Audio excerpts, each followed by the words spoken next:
Did you know $3,000 might barely get you a shoebox apartment in a major US city, if you're lucky? But in Europe, that same amount could cover rent, bills, and still leave room for weekend wine by the river. Today, we are going to look at one of the most interesting lifestyle comparisons out there: the notable differences between cities in the United States and Europe. Let's get started. US cities are car-centric, while European cities are people-centric. Most US cities, such as Los Angeles, are primarily designed for cars. These cities are suburban and sprawling, characterized by wide roads and extensive parking lots with lots of space. You could go for miles without seeing a sidewalk. European cities, on the other hand, were mainly designed long before the car existed.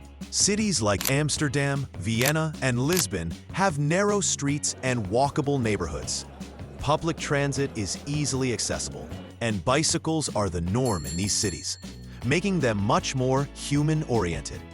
That said, not every European city operates with a total traffic decrease.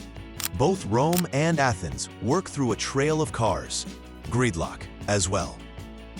Public transport is essential in Europe, but an afterthought in the US.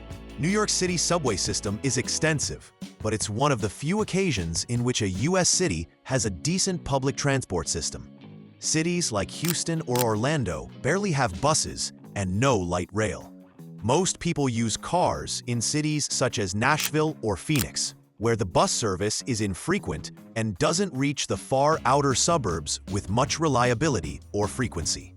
Vienna, Munich, and Stockholm are examples of European cities that have well-maintained, clean, safe, and efficient metro and tram systems that their citizens use daily, regardless of their income. You'll see everyone, from students heading to class to CEOs heading to meetings, riding together.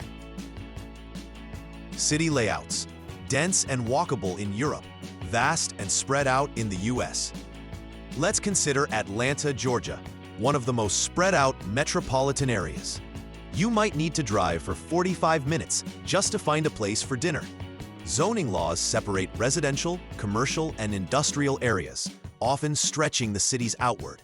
However, in Florence, Italy, everything you might want, from museums to shops to places to live, is jammed into a close and fully walkable space.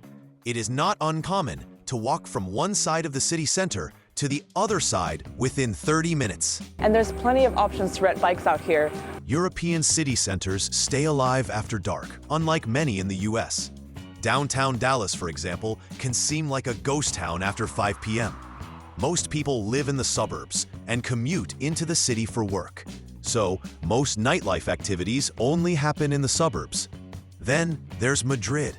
The city center bubbles until the early hours of the day, when most people are ready to go home. There are restaurants and bars on every corner, large plazas, and live music on the street, everywhere, even on a Tuesday. People live downtown, not just work there.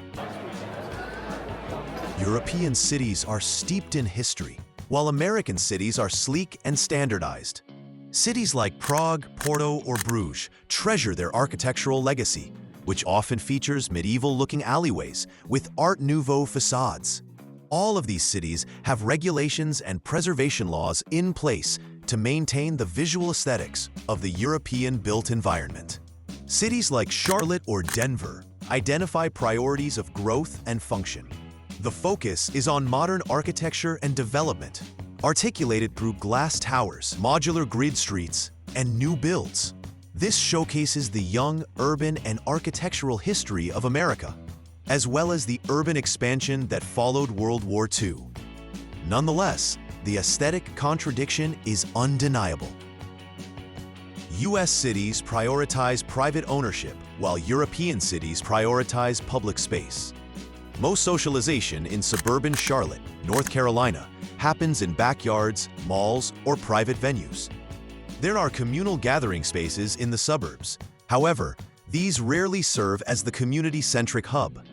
In cities like Copenhagen, public squares and green spaces are integral to the city's life. As temperatures rise, parks become central social spaces for picnics, gatherings, and escape from city life. People gather in areas like King's Garden or the lakes, which are dedicated public spaces maintained for the use of everyone. European cities offer cheaper, central housing compared to the US. The US is notorious for its housing crisis, with rent for a one-bedroom apartment costing over $3,000 a month in cities like San Francisco, which is easier than saying final notice. Now look at Porto, in Portugal, a beautiful, mid-sized European city where you can rent a central apartment for under 900 euros and enjoy access to incredible infrastructure and a higher quality of life. US cities are louder. Europe regulates urban noise more strictly. Cities like New York or Chicago can be exciting places to live, but they can also be loud places. The blaring of sirens and horns, construction noise, bar and nightlife sounds can spill into residential spaces with little regulation. Cities like Zurich or Vienna will impose strict noise requirements, often mandating that outdoor bars close earlier and provide legal protections for quiet hours. This is not to say that there is no noise in Europe. Still, there is often more consideration for sound in urban life, and people become far more aware of sound when living in residential districts in older areas of cities that have these designations. America prioritizes convenience. Europe prioritizes quality of living. Convenience is prioritized in the United States. You can get anything 24 hours a day. Las Vegas, for example, was designed to offer instant services. The city thrives on making everything fast, accessible, and convenient. This is evident in the valet parking, 24-hour service, drive-through wedding chapels, and pharmacies, among other amenities.